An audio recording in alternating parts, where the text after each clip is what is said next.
Subscribe to our YouTube channel and press the bell icon to get the latest updates. We know that normally when someone falls sick and they recover, they tend to develop antibodies to the pathogen that caused their infection or disease. And these antibodies help us fight off the same pathogen the next time we encounter it.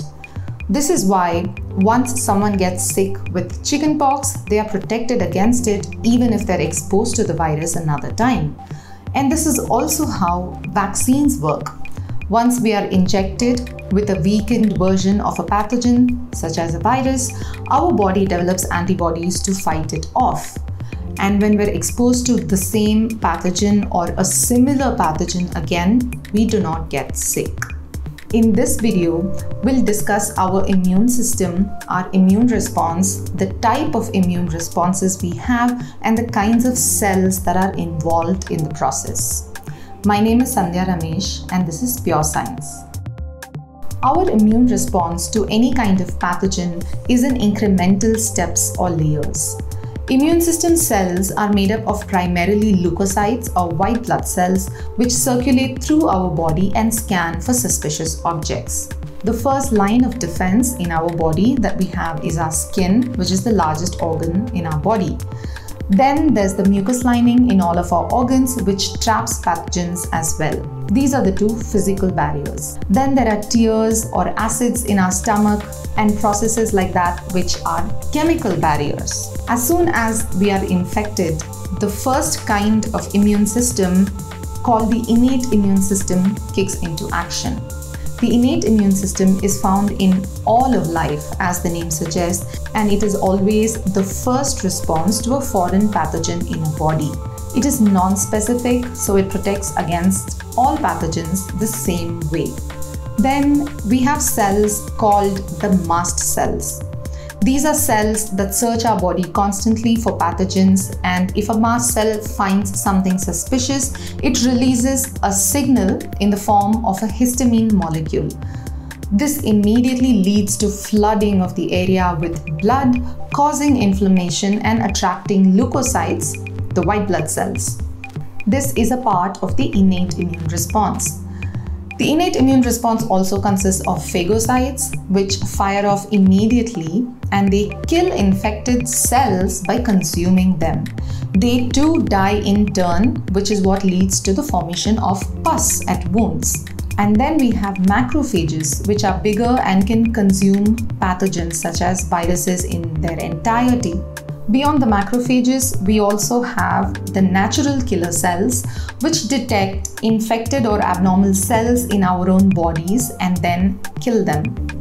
And lastly, there are dendritic cells which come in contact with the outside environment, such as the environment inside our noses. The dendritic cells are the ones that trigger the other kind of immune system response we have, which is the adaptive immune response. Once the dendritic cells or a macrophage consumes a pathogen, they relay the information about it to the adaptive immune system cells. This information is basically instructions for how to identify a foreign particle called an antigen. An antigen is a part of a pathogen found usually on its surface that immune system cells immediately recognize and can act against.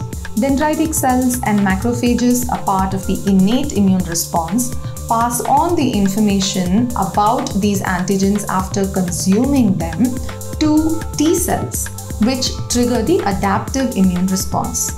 Innate immunity is non-specific. It's the response that kicks in no matter what attacks us.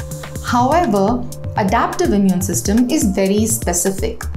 The kind of response our adaptive immune system provides is modulated based on the nature and severity of the attacking pathogen. This immune response adapts to the kind of pathogen that is attacking our body so as to be more efficient. The T cells play a prime role in facilitating the immune response after an infection has already occurred, inducing what is called the cell-mediated response. Some kinds of T cells take instructions from macrophages or dendritic cells, and these T cells are called helper T cells. They help call other leukocytes to an attack site. These T cells also form memory T cells, which keep a record of the pathogen in its database so that it can recognize the pathogen the next time T cells encounter them. Sometimes cytotoxic T cells are also produced whose responsibility it is to kill our cells that are so infected that they're completely useless to us and have to die. Helper T cells activate B cells. One of the other kinds of immune cells is the B cells, which kick into action after a pathogen has invaded our body but hasn't yet caused the infection or disease. This is called the humoral immune response. B cells are the ones that produce antibodies. An antibody, or an immunoglobulin, as we saw in detail in a previous video, is a protein that is produced by the plasma cells, the B cells in our bodies, to neutralize pathogens like infectious bacteria and viruses that can cause us harm. Antibodies are usually Y-shaped. They latch on to the antigen of a pathogen, they crowd on the surface of a pathogen like spikes all over it, and this essentially acts like a signal for macrophages to then come and consume the pathogen and kill it. Just like T cells, B cells also produce memory B cells when they meet an antigen. When B cells and T cells identify antigens, they add the new data to their existing database, and between them, they use the information in their databases to recognize future pathogens. This enables them to quickly call on specific antibodies to attack that specific antigen. The first time that a new pathogen attacks us and the adaptive immune response kicks in, it can take several days because the innate immune system tries to handle the pathogen first before asking for help from the adaptive immune system when it is too overwhelmed. This process can take several days the first time. But once the adaptive immune system kicks in, future attacks become much easier to tackle because memory B and memory T cells remember antigens in the form of an immunological memory that allows the adaptive immune system to mount a quick and fast and effective attack the next time the same pathogen or a related pathogen comes in contact with the body. In this whole process, we develop symptoms of an illness. The symptoms we develop as a result of an infection, such as typically a fever, are actually processes that help the body fight the pathogen.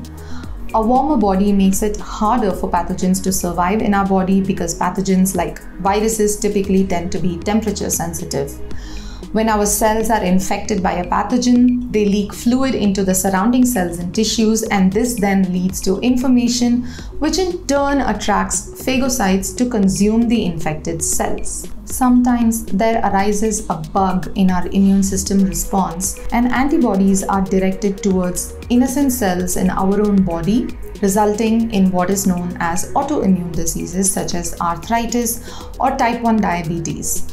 These are treated by giving drugs which modulate the immune response. The drugs can also be used during cytokine storms, which is when the body's immune system becomes too overenthusiastic and starts killing healthy cells when fighting a pathogen, leading to the death of cells, the death of tissues, organ failures, and eventually death. Such an overreaction of immune cells is also induced by COVID in some very severe cases, and that is why we use many immunomodulatory drugs in the treatment for this disease. Thank you for watching this video.